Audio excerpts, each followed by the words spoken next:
Esdras 6, na nossa Bíblia é a página 554, 554.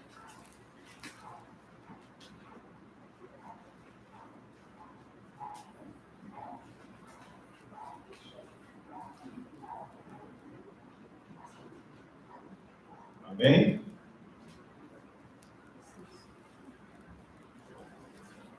Nós vamos ler Esdras 6, nós vamos ler 2 versículos apenas, o versículo 14 e o versículo 15. Diz assim na Bíblia: E os anciãos dos judeus edificaram e prosperaram devido, como consequência, à profecia do profeta Ageu e Zacarias, filho de Ido, ou seja, descendente de Ido, porque Ido era o avô de Zacarias. E eles edificaram e a acabaram de acordo com o mandamento do Deus de Israel e de acordo com o mandamento de Ciro e de Dario e de Artaxerxes, rei da Pérsia. Aqui dá um resumo de todo o contexto da época, onde nós temos 2 profetas que fizeram uma obra grande, e a semana retrasada nós estudamos um pouquinho do profeta Zacarias, e hoje nós vamos ler um pouquinho, e vamos estudar um pouquinho da vida do profeta Ageu.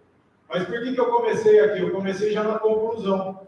Isso aqui já é o final. Qual é o final? Eles edificaram e prosperaram. E eles conseguiram fazer o que, primeiramente?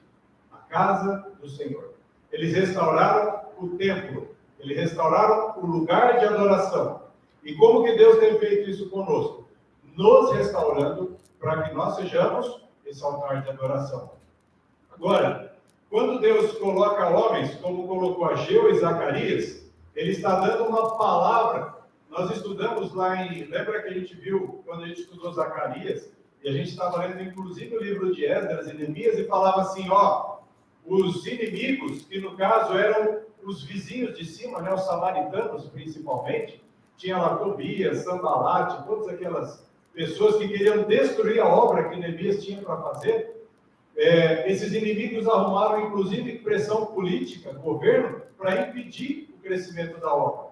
E aí Deus vem com uma palavra de força e fala, não por força, nem por poder, mas é pelo meu Espírito. E aí Deus levanta pessoas para falar, agora é hora de fazer. Nesse momento, onde nós vamos estudar daqui a pouquinho, nós vamos lá para o livro de Ageu. Mas nesse contexto onde Ageu e Zacarias foram levantados, eles estão dizendo assim para o povo, para Zorobabel, que era o governador, quem que era mesmo o sumo sacerdote que nós estudamos? Josué. Muito bem, Josué. Então Josué era o sumo sacerdote, Zorobabel era o primeiro governador. Por que nós lembramos disso? Lembra que Nabucodonosor fez 3 cercos, levou todos para a Babilônia, acaba o governo da Babilônia, acaba os 70 anos do exílio, são 3 retornos. O primeiro retorno, Zorobabel e Josué. Segundo retorno, Esdras. E o terceiro retorno, Neemias. Nesse processo, chega Ageu, que foi o primeiro, depois vem Zacarias e depois vem o Malaquias. Esses 3 últimos, que são os profetas menores, são os 3 profetas da reconstrução. E Deus tem falado muito com reconstrução conosco nessas últimas semanas. Deus tem desejado reconstruir a obra. Nós somos chamados para ser reparadores de brecha, para restaurar as veredas antigas, para reformar. A reforma não acabou em Lutero. A reforma começou em Lutero e ela continua acontecendo. E o Senhor tem mexido e reformado. Por isso ele disse para Davi, você vai ter que ser um rei muito forte. Fala para o teu filho que vai continuar a obra que você fez. Seja forte, Salomão. Da mesma maneira, Deus disse para o povo, vocês serão fortes se vocês andarem com Josué. Da mesma maneira, o Senhor conduziu aquele povo no deserto e aquele povo chegou numa terra prometida. Da mesma maneira, Deus colocou 2 homens, Ageu e Zacarias, para falar, acreditem, a obra vai se completar.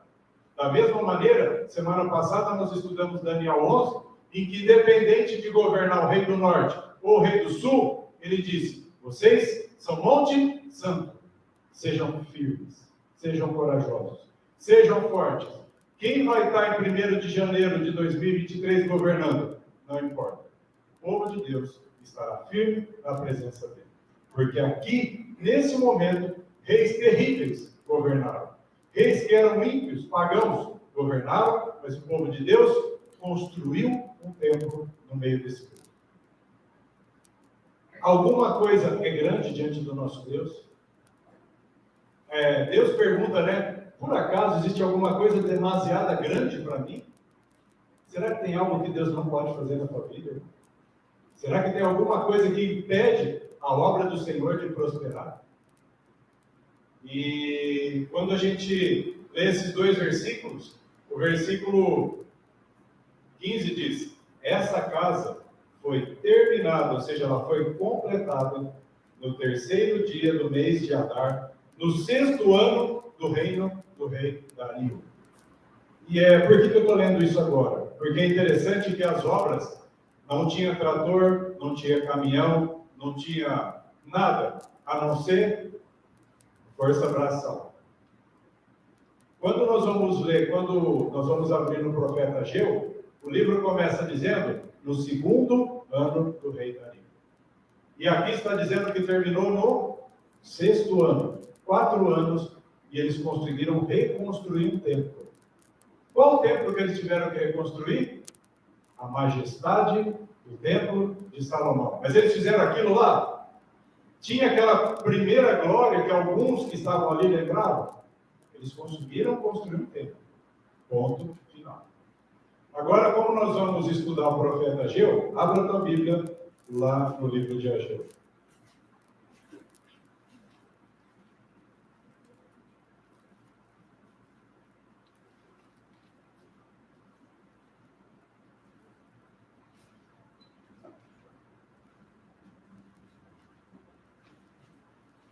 Página 1021.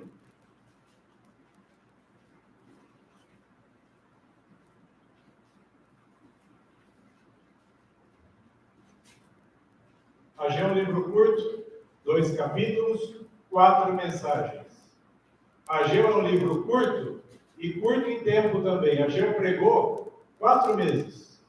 Nós vamos ler durante o texto que Ageu pregou durante 4 meses. E foi suficiente para que em 4 anos a casa do Senhor tivesse levantado. Simples, objetivo, levando a mensagem e deixando o Senhor fazer a obra. Como disse o colega de trabalho dele, Zacarias, não por força, nem por poder. A palavra Ageu, ou o nome Ageu, significa festivo. E eu falei, Senhor, mas o que festivo tem a ver conosco? Hoje é um dia mais do que festivo. Hoje é um dia de muita alegria para esta igreja. Não apenas por termos irmãos conosco de outros lugares, mas porque o Senhor nos chama a uma obra que nós não tínhamos nem consciência. Hoje é um dia festivo. Hoje é um dia de Ageu, ou seja, um dia de Agai, um dia de festa para Deus e para o seu povo. E nessa mensagem do livro de Ageu, a palavra de Ageu, como nós acabamos de ver lá no livro de Esdras, ela é uma palavra que faz encorajamento, não é assim? Como que os discípulos, trazendo para o contexto do Novo Testamento, como que os discípulos estavam no cenáculo? Eles ficaram lá, Jesus tinha dado uma ordem, esperem, porque eu vou dar ordem a vocês. O que estava havendo em Jerusalém e os discípulos dentro do cenáculo? Perseguição, ameaças de morte, e eles estavam com medo. Por quê? Porque naquele momento de espera, era oração, súplica, socorro, e o medo circundava. Por quê? Satanás estava como um leão, querendo os devorar. Mas, quando veio a palavra, através do Espírito, o derramamento, olha, o Pentecoste, o derramamento da chuva, o que aconteceu naquele momento? Eles ficaram presos lá dentro. O que eles fizeram? Eles saíram por Jerusalém em perseguição e começaram a pregar com ousadia. Por quê? Porque o derramamento do poder do Senhor fez com que eles brilhassem. E eles pregaram. como um símbolo de um clamor muito alto, eles tiveram ousadia. E toda Jerusalém ouviu. Hoje, tem muitas pessoas que nunca saíram para a rua. Ou alguns que já saíram constrangidos. Ou senão, eu nem li o livro. E agora? Mas o que nós precisamos neste momento? Estar no lugar certo, na hora certa, no momento de Deus. E ele faz o quê? Ele derrama o seu poder. Da mesma maneira, Ageu foi chamado. Ageu, conforme algumas, digamos assim, algumas correntes de estudo, Ageu pode ter conhecido o primeiro templo, e ele conheceu, e ele fez a obra andar até que se construísse o segundo. Então a ideia do livro de Ageu, e até pelo tempo que ele foi escrito, que foi 4 meses, se imagina que Ageu já era um profeta idoso. Assim como Daniel, que nós estudamos, ele estava com muita idade, quando ele estava na cova dos leões. Ageu também foi muito idoso, era um tempo curto, mas o que o Senhor fez? Não importa a idade. O que é que eu tenho para você hoje? Faça, e eu vou conseguir completar a obra. Eu farei. E aí nós vemos então no versículo 1 do capítulo 1, diz assim: no segundo ano do rei Dario, nós acabamos de ver que é no 6º ano, então aqui comprova a importância dos tempos, os 4 anos para a construção desse templo. No 6º mês, e aqui entra outra coisa interessante, a Bíblia é cheia de detalhes.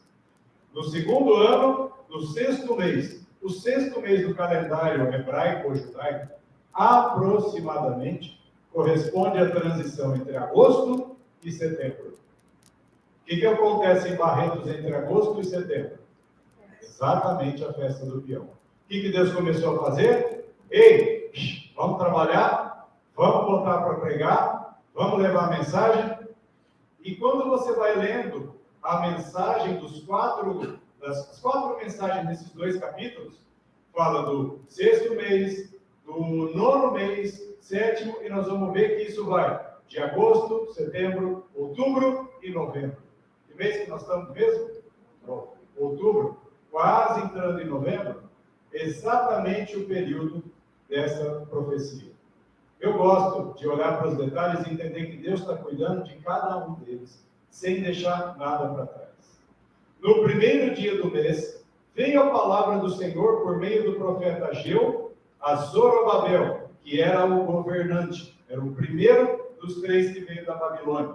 E a palavra Zorobabel significa aquele que saiu do cativeiro, aqueles que vieram dos seus pecados, da culpa e que agora estão sendo chamados para a restauração. Sabe o que Zorobabel significa para mim e para você? Não importa quantos pecados você executou, quanta coisa errada você fez, mas se você se voltar e prosseguir em conhecer e se arrepender dos seus pecados, a obra de Deus, a reedificação da casa do Senhor, da tua vida, da tua família, da obra que Deus colocou para você cumprir, se cumprirá. Filho de Sealtiel, governador de Judá, e a Josué, filho de Josadaque, sumo sacerdote, dizendo: assim fala o Senhor dos Exércitos, dizendo: este povo, o tempo ainda não é chegado, o tempo em que a casa do Senhor deve ser edificada. Perceba 2 coisas aqui que eu quero destacar nesse versículo. O profeta está dizendo para o povo todo: este povo, Zorobabel, o governador, o sacerdote está ali, e tem o povo. Ele fala: este povo. Ele não está dizendo neste momento o meu povo. Sabe por quê? Porque enquanto o coração do povo está desviado, Deus não está chamando de meu povo. Ele está dizendo: este povo ali, ó. Sabe esses que se chamam pelo meu nome? Este povo. Sabe o que Deus está dizendo para nós? Que no meio do povo de Deus, tem os que ele chama este povo, mas também tem os que ele chama meu povo. Quem é você? Aquele que vai receber a chuva ou que está do lado? Este povo ou meu povo? Quem é você? E o Ageu está dizendo então. O povo está dizendo: ainda não é chegado o tempo de fazer a casa do Senhor ser reedificada. Então veio a palavra do Senhor por meio de Ageu dizendo: acaso é tempo para vós habitardes nas vossas casas forradas, e esta casa fica deserta? Por acaso é para nós pensarmos no nosso egoísmo e nas nossas coisas, e não na obra de Deus? E quando eu estava lendo esse texto, eu falei, Senhor, mas como isso se aplica hoje na minha vida, na vida da igreja? Teve 2 anos de pandemia.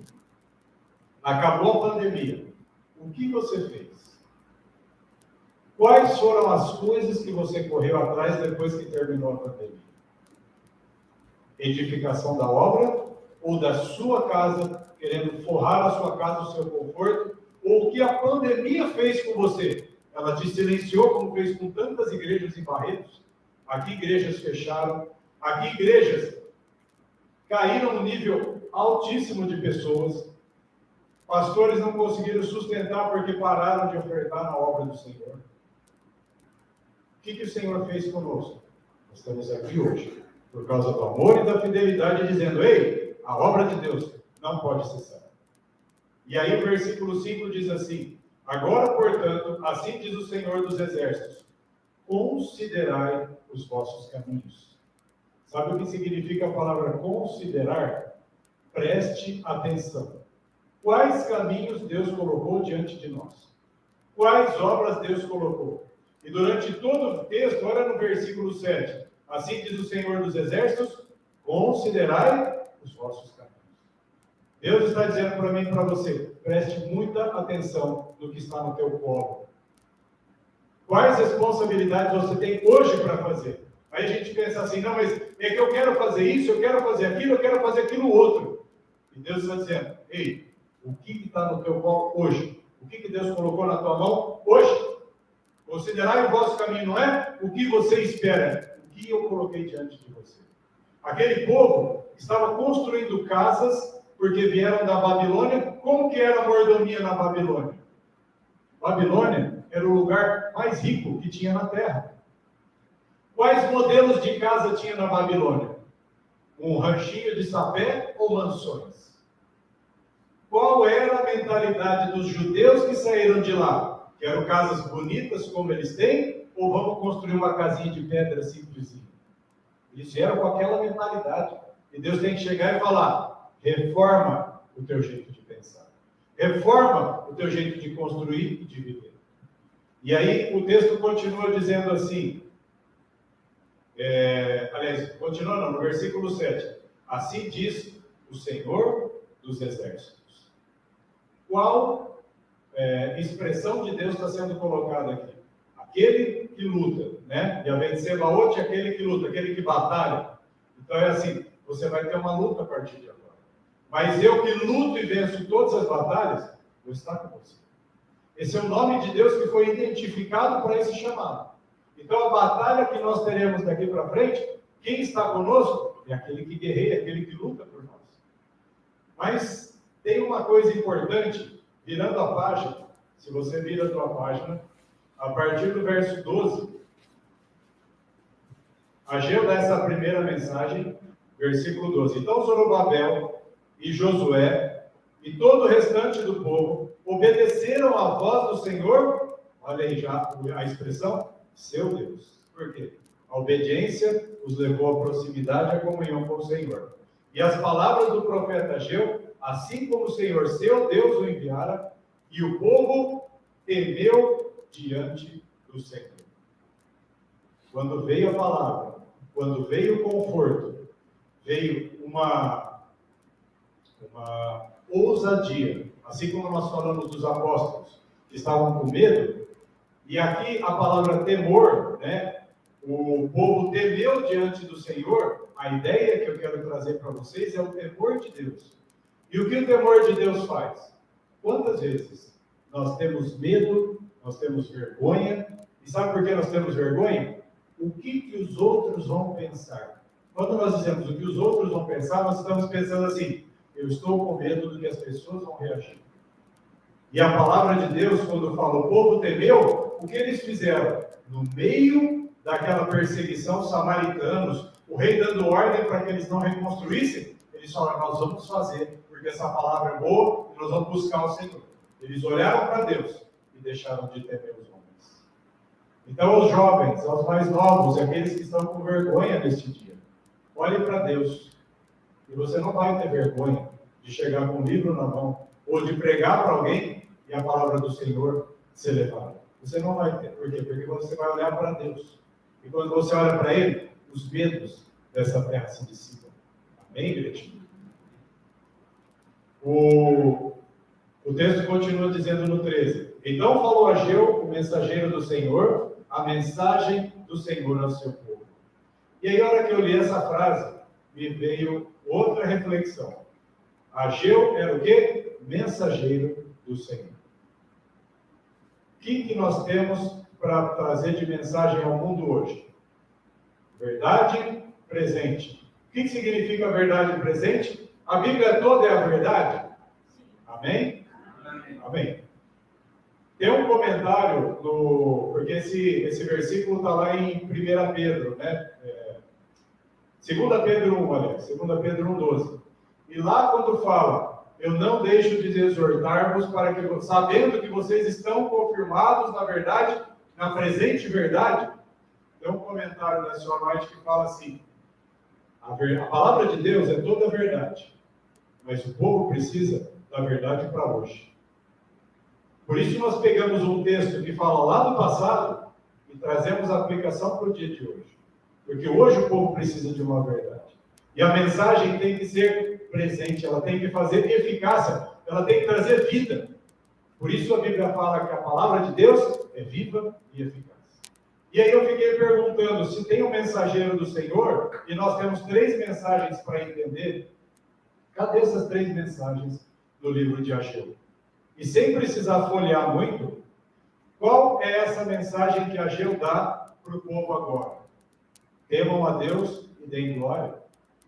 Lá em 1 Pedro 4 fala que primeiro o juízo vem sobre quem? Sobre a casa de Deus. E depois vai ser levado ao mundo. O que aconteceu no tempo do profeta Ageu? O povo pecou? Pecou, foi levado para o cativeiro. Teve juízo sobre a casa de Deus? Teve. Quanto tempo? 70 anos. Ou a condenação deles, o exílio. Depois dos 70 anos, sobre quem veio o juízo? Sobre a Babilônia. A Babilônia foi destruída? Foi. E depois, o povo volta para cá. Então, temei a Deus e dai-lhe glória, porque vinda é a hora do seu juízo. O juízo chegou sobre Israel e sobre a Babilônia, no tempo de Ageu. E adorai aquele que fez o céu, a terra, o mar e as fontes das águas. Essa mensagem está contida nessa palavra de temor. Nós acabamos de ver no início do texto, no início do profeta Ageu, a primeira mensagem. E qual é a segunda mensagem?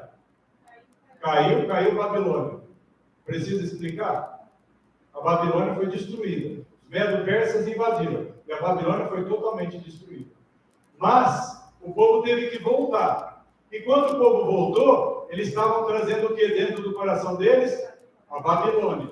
E o que tinha que fazer? Se a Babilônia ficar aí, se você fizer a tua casa, se você fizer as tuas coisas, você vai ser destruído junto com a Babilônia. Como foi a Babilônia? E a mensagem do Senhor hoje para nós é exatamente a mesma. O temor, a queda da Babilônia. E ontem nós estávamos estudando no grupo dos homens, e o que foi a Babilônia que a gente conversou ontem? As condescendências, como foi no tempo de Noé. Porque ontem nós estávamos estudando um pouquinho da vida de Noé, e lá fala assim, o extremo do pecado, para que Deus destruísse a terra, foram as condescendências do povo que conhecia o Senhor. Condescendências com a comida, condescendência com as bebidas. Aí eu pensei, mas eu não bebo. Mas você gosta de um suco docinho, mas você gosta de uns corantes no meio de uma água com gás. Vocês gostam de coisas doces. E o doce, ele é um dos venenos que entorpece a mente da gente. E aí a terceira fala 3 coisas de condescendência: com a comida, com a bebida e com o divertimento. Quantas coisas estão distraindo a nossa mente? E isso se aplica a nós hoje, porque quando nós escolhemos um YouTube para distrair, que vai nos denegrir os pensamentos, nós estamos sendo corrompidos pelo divertimento. E o Senhor está dizendo que essas mensagens já estão valendo faz tempo e nós não podemos deixá-las cair. O período da pandemia acabou. A obra de Deus já começou. E o que nós estamos fazendo? Versículo 14. Aliás, o versículo 13 eu vou ler inteiro agora então. Então falou Ageu, mensageiro do Senhor, deixando toda a mensagem ao Senhor. A mensagem do Senhor ao povo, dizendo: eu sou convosco, diz o Senhor. Verso 14. E o Senhor suscitou o espírito de Zorobabel. Do momento em que o povo se empenhou, que Zorobabel e Josué se dedicaram, o Senhor suscitou. Isso me lembra o que Deus fez com Saul. Saul era um homem medroso, que estava escondido na bagagem, mas a partir do momento que Samuel unge a Saul, o Espírito do Senhor estava sobre ele, e Saul começa a fazer o quê? Profetizar. A partir do momento que Davi foi ungido rei, o Espírito de Deus estava sobre ele. Derramamento de chuva. O Senhor suscitou, ele levantou o espírito, a mente de Zorobabel, filho de Sealtiel, governador de Judá, e de Josué, filho de Josadaque, sumo sacerdote, e o espírito de todo o restante do povo. E eles vieram e fizeram a obra da casa do Senhor dos Exércitos. Olha aí a diferença. Lá começava este povo. Aqui diz o quê? Seu Deus. Por quê? Porque Deus estava dentro deles. A presença do Senhor era tão forte que a palavra de encorajamento encheu o coração deles. E olha que interessante, como termina o capítulo 1? No 24º dia do 6º mês. Que dia começou a mensagem? No dia 1º. 23 dias. E Deus fez uma reviravolta na abominação desoladora, o que tinha sobrado da destruição de Judá, né, que era o restante de Israel. E aí nós passamos para o capítulo 2, e o capítulo 2 começa assim: no 7º mês, que seria aproximadamente setembro, ao 21º dia do mês, veio a palavra do Senhor por meio do profeta Ageu, dizendo: fala agora a Zorobabel e a Josué, versículo 3. Quem dentre os que permaneceram viu esta casa na sua primeira glória? E como a vedes agora? Isto não é como nada a vossos olhos? Deus está primeiro cutucando. Vocês viram como era o templo de Salomão? Os que não viram, pelo menos, sabiam como era. E aí ele coloca assim: provável, né, que Ageu tenha vivido as duas, e fala agora: olha isso aqui, olha essa pequena construção, olha essa igrejinha, olha essa obra desajeitada, olha o jeito que nós somos, olha o que nós sabemos. Você acha que é alguma coisa perto daquilo? Primeiro ele está diminuindo para que as pessoas não se exaltem. Aí o versículo 4. Mas agora, sê forte. Sê forte. E aí, diz de novo, Josué, sê forte. E ao povo, sê forte, povo da terra. Trabalha, pois eu sou convosco. 5. Conforme a palavra do pacto que fiz convosco, quando saístes do Egito. Lembra que nós estudamos a vida de Zacarias? E Zacarias era filho de Baraquias, e Baraquias era filho de Ito. Zacarias significa Deus se lembra. E Baraquias, ele vai fazer. E Ito, quando? No tempo determinado. Em outras palavras, Deus não se esqueceu de nós, e no tempo dele, ele vai completar a obra. Exatamente o que está escrito aqui. Conforme a promessa que eu fiz. Hoje, eu estou chamando, eu estou fazendo arder a palavra do Senhor. E o meu Espírito permanece no meio de vós. Não tem mais. Nós acabamos de cantar isso. Acabamos de ver. O meu Espírito está no meio de vós. E aí, versículo 7. E farei tremer todas as nações, e o desejado de todas as nações virá, e eu encherei esta casa de glória, diz o Senhor dos Exércitos. E esse versículo ele é quase autoexplicativo, porque nós sabemos que o desejado de todas as nações é o Messias, e nós estudamos no tempo da abominação desoladora que a glória de Deus, que era a presença visível. E aí tem uma coisa interessante. Nós temos aqui 2 templos, o de Salomão e agora o que acabou de ser reconstruído, ou que no caso é o segundo ano, que iria ser reconstruído. No primeiro, aonde as pessoas viram a presença de Deus. Salomão orou, desceu a glória de Deus como fumaça, encheu, ninguém podia entrar, porque a presença de Deus era visível. E quando foi que aconteceu a presença visível de Deus no segundo templo? Quando Jesus, depois desse templo que eles começaram a fazer, terminaram pelo menos para que o santuário estivesse funcionando. Herodes vem, capricha, arruma, dá aquela, vamos dizer, dá uma embelezada, e aquele templo se tornou objeto de adoração para os judeus. Nesse tempo Jesus vem e ele faz a glória da segunda casa. E hoje, quem é a segunda casa? Tu e eu. Hoje a palavra do Senhor, que é para reconstrução, é exatamente a obra que Deus tem feito. Quantas obras de reforma Deus fez na nossa vida? Lei de Deus, leis de saúde. A partir do sábado nós começamos a entender Apocalipse, Daniel. Deus foi reformando conhecimento externo, interno. Deus foi transformando, Deus foi convertendo. E hoje nós chegamos até aqui, não é assim? E quem está conduzindo isso no meio da igreja? O Senhor Jesus. E aí, eu quero passar agora para o versículo 8. E o versículo 8 tem algumas coisinhas interessantes. A prata é minha e o ouro é meu, diz o Senhor dos Exércitos. Aonde está o ouro do mundo hoje? Aonde está o ouro do mundo hoje? A maior parte está no Banco do Vaticano. Aonde está a outra parte? Está sendo cavada nos países onde os países dominantes querem pegar para si, né? Mas aqui está dizendo que é do Senhor. Hoje, os países dominam. Mas quando Deus quer fazer a sua obra, ele pega o ouro do Ciro e fala: Ciro, dá para o Zorobabel e manda ele fazer uma casa para mim. Quando foi isso que Isaías profetizou, e o Ciro deu, e o Zorobabel foi lá com a prata e o ouro da Medo-Persa. Quando eu estava estudando algumas coisas sobre isso, e eu guardei uma frase que ficou muito forte para mim.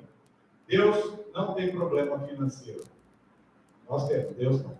Se você está na obra de Deus, no tempo de Deus, no momento em que Ele determinou que as coisas aconteçam, Deus nunca vai falhar.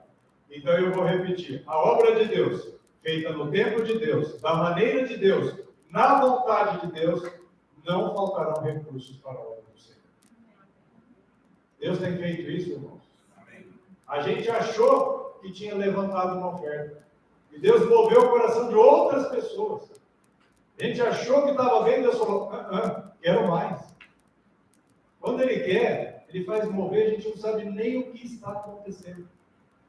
Minha é a prata e meu é o ouro. Tem um exemplo de um pastor que tinha que construir um templo, e ele chegou e falou para a igreja assim: eu tenho duas notícias, uma boa e a outra mais ou menos. Qual é a boa? Nós vamos construir um templo. Ah, que bom! E qual é a outra? É que o recurso está no bolso de vocês. Se virem para trabalhar para o Senhor. O que é isso? Confiança e fé, que quando Deus manda, Ele vai fazer o quê? A obra vai ser executada, não é assim? O Senhor Deus está esperando de cada um de nós o melhor.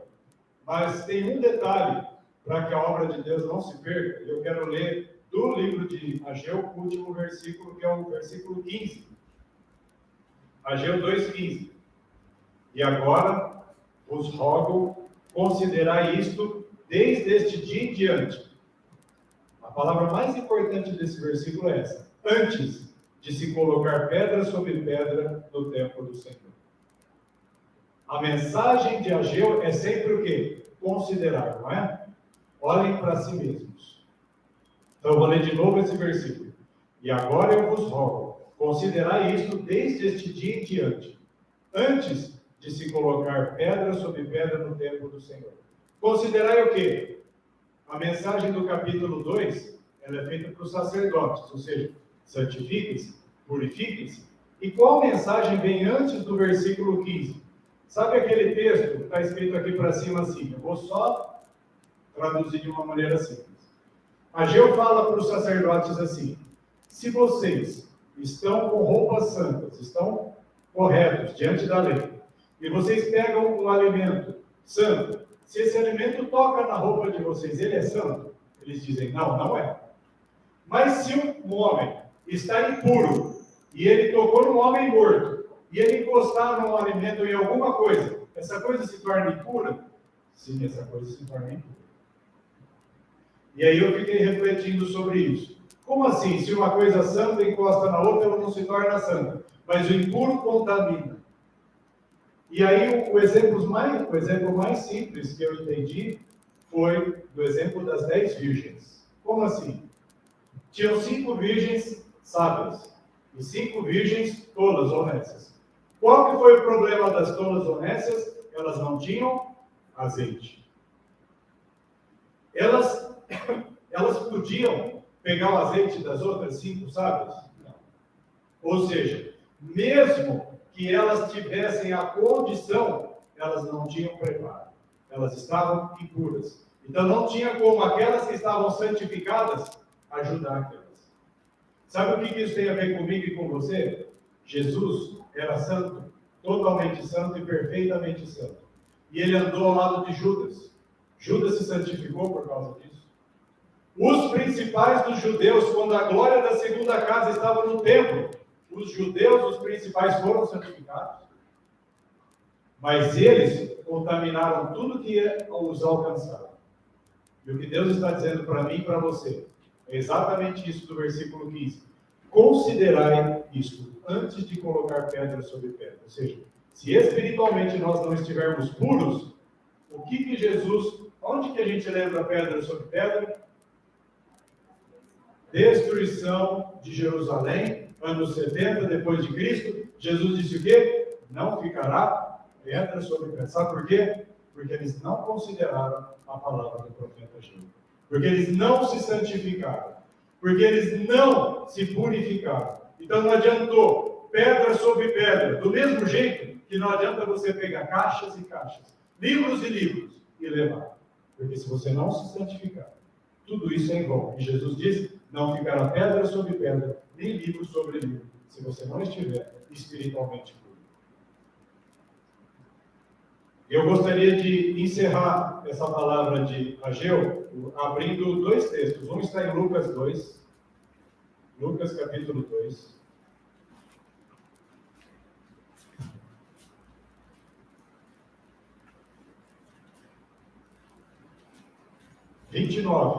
Lucas 2, 29.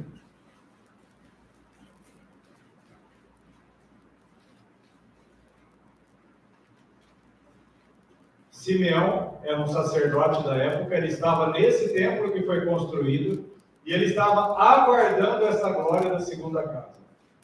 E Simeão disse no versículo 29, Senhor, é página 1143 do Novo Testamento. Amém? Aliás, é uma coisa só, né? 1143. 2:29. Senhor, agora despedes o teu servo em paz, de acordo com a tua palavra, porque os meus olhos têm visto a tua salvação. Simeão acaba de ver Maria e José com o menino consagrando ao templo, o qual tu preparaste perante a face de todos os povos, uma luz para iluminar os gentios e a glória do teu povo Israel. Simeão teve a condição, mesmo sendo um sacerdote simples, ele teve a condição de identificar o Messias. Simeão achou, identificou. E o que Deus espera é que nós consigamos ser essa luz, para que as pessoas, a hora que olhar, falam, identificamos a obra. A mensagem principal do livro que nós vamos compartilhar hoje à tarde, e amanhã talvez, existe um conflito, e a mensagem dele é, a lei de Deus estará sendo posta à prova, dividindo a lei dos homens e a lei de Deus. e nós teremos que escolher ficar do lado da lei do Senhor. Resumo do livro é isso. É a grande controvérsia, o quê? Permanecer firme ao que Deus mandou ou ao que os homens vão nos pressionar a fazer. Esse é o chamado. E a obra que Deus quer é que nós reconstruamos, mas para isso, nós temos que identificar como Simeão fez. Simeão viu a glória dessa segunda casa. Simeão falou, agora eu posso descansar em paz, porque os meus olhos viram o rei. E eu queria encerrar com o livro de Apocalipse.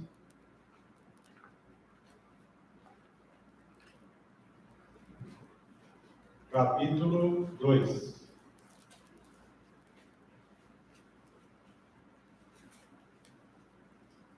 Apocalipse, capítulo 2.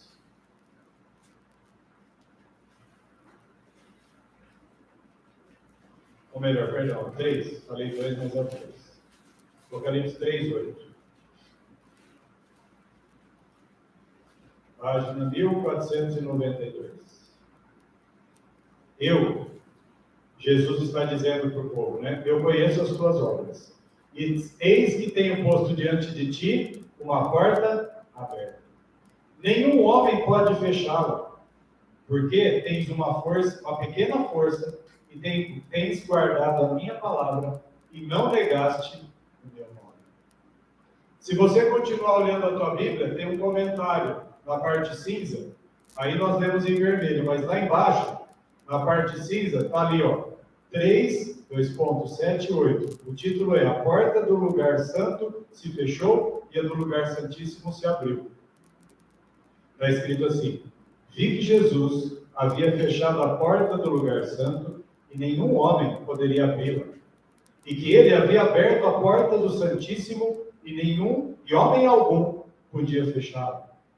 E que uma vez que Jesus abrir a porta do Santíssimo, onde está a arca, os mandamentos têm estado a brilhar para o povo de Deus, e eles estão sendo testados sobre a questão do sábado. Os homens procuravam fechar a porta que Deus havia aberto, e abrir a que ele fechara. Mas o que abre e nenhum homem fecha, e que fecha e que nenhum homem abre, tinha declarado: eis que tenho posto diante de ti uma porta aberta, e nenhum homem poderá fechá-la. Cristo abriu a porta com o ministério do lugar santíssimo. Resplandecia a luz por aquela porta aberta do santuário celestial e demonstrou-se estar o quarto mandamento, incluído na lei, que ali se acha encerrada, ou seja, está guardado nesse compartimento. O que Deus estabeleceu, ninguém pode derribar. É isso que Deus nos chama a fazer. Então, hoje é dia de fazer. Amém? Amém. Nós vamos nos colocar em pé e nós vamos cantar uma música que fala que o Senhor é o meu tudo, que nós não éramos nada e que Ele nos fez. E que através da força dEle, nós vamos dizer: tu és tão forte e forte serei. Tu és tão manso e manso serei. Porque o Zacarias disse para o povo que não é por força, nem por poder, mas é na mansidão. E o Senhor vai nos fazer reconstruir, construir e edificar a obra dele. Amém? Amém. Vamos nos colocar em pé e vamos louvar o Senhor.